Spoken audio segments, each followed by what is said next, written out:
Hello. I'm just going to ask you some questions about your experience with the first work camp. First question would be, how did you get recruited for this project? Well, we had a new youth director that just started at Christ United Methodist Church when I was starting to be a freshman. And freshman year, he decided to take us all backpacking in Colorado.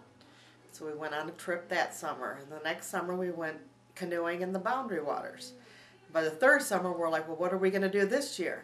He said, let's do something different. Let's help out somebody in the community.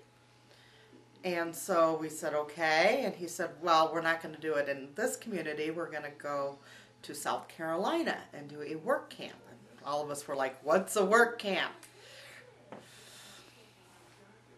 Alrighty. What work site or job did you have while you're on this work camp? Well, when we got there, he wasn't as organized as now looking back at it that the work camps are now. But we painted a part of a church. We built outhouses. And we did go over to one house in the community, and when we were painting it, if you put your hand on the wall, it would go all the way through. That's how bad the material was on this house. And it was a big eye-opener for all of us kids who had lived in these, 3-4 bedroom houses, and then see 5-6 people living in a 1-bedroom house that was barely made out of cardboard. Do you remember who you worked with? We had, it was a lot of kids from my youth group. Stacy Call and Tracy Parker were a couple of my best friends. And there was a group of us who hung around together, and that was the group that I did the most with. Well, obviously you had to get there, so how was the trip there and back? Actually, we went into Chicago and to Union Station, and we took a train sitting up through Washington, D.C., all the way down to South Carolina. So it was 24 hours on a train in a chair. And so it wasn't the most comfortable, but we did, on the way back, stop in Washington, D.C., because we had a layover there for a few hours, and we walked around Washington, D.C. and saw that part of it. Now, work camp is still going on, just like different. What would you say the big differences between then and now are? Well, one of the reasons I went back to Christ United Methodist Church is because I remembered how much fun I had as a youth there, and when Jaime was getting into the age of doing things, I wanted him to have some of the same experiences I did. When he went to work camp before his freshman year, he went on his own. In the last 2 years, he's allowed his father and I to go on with him, and it's been a lot of fun to see the differences. The youth pastor has it a lot more organized. There are activities to keep the kids busy all day. You know what activity you're doing. That's a great mix of people. It's a larger group. The transportation, we caravan. We only go to within the Midwest, and so you're helping out more your community instead of going, farther away and helping people that, the kids now are,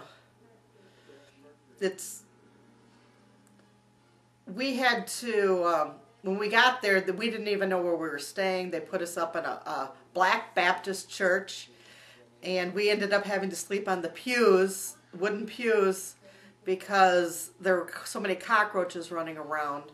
So the facilities that we stay in are a little bit nicer. They make sure that we have nice rooms to sleep in. We bring inflatable mattresses to sleep on, and they didn't have, this church back that we stayed at had no air conditioning, so we were using the funeral fans, the people would sit in the pews and fan themselves during the service. So when we were at the service, it was all a black church, and they had their funeral fans waving, and they were kind of looking at all these little white kids who were there helping and painting their church this week like we were nuts, but it was a good experience. What was the most exciting part of the whole work camp endeavor you did?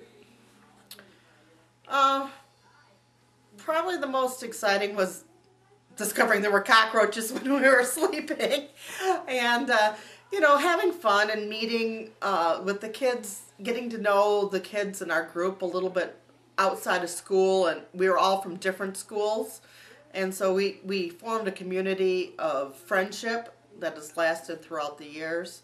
I'm still in touch with several of the people, and we share the same memories, and it left an impression on me that you should go out and help people who aren't as well off as you are. And I've never forgotten that, and I've always tried to incorporate that in my life. Now, obviously, you didn't do all these jobs by hand, so what types of tools did you use? Well, we did a lot of painting when we were on this one. So we had a white bucket of paint, and we painted each other as much as we painted the church and the outhouses. We did build outhouses, so like I said, we used the hammers and saws and put these little outhouses together, which we couldn't figure out why would they need outhouses. We've always had 3 toilets in our house, so it was an experience. One more question. What were the residents like? You said that you had a large community of blacks. What were the people that you worked with like? They were very gracious and very. When you first arrived, they were a little standoffish. Like I said, what are all these white kids running around painting each other or whatever? But when they saw that we really were there to help, and we didn't send a bill for painting their house or delivering an outhouse or whatever, they were amazed that we were the hands and feet of God. Well, that's all I have. Thank you very much.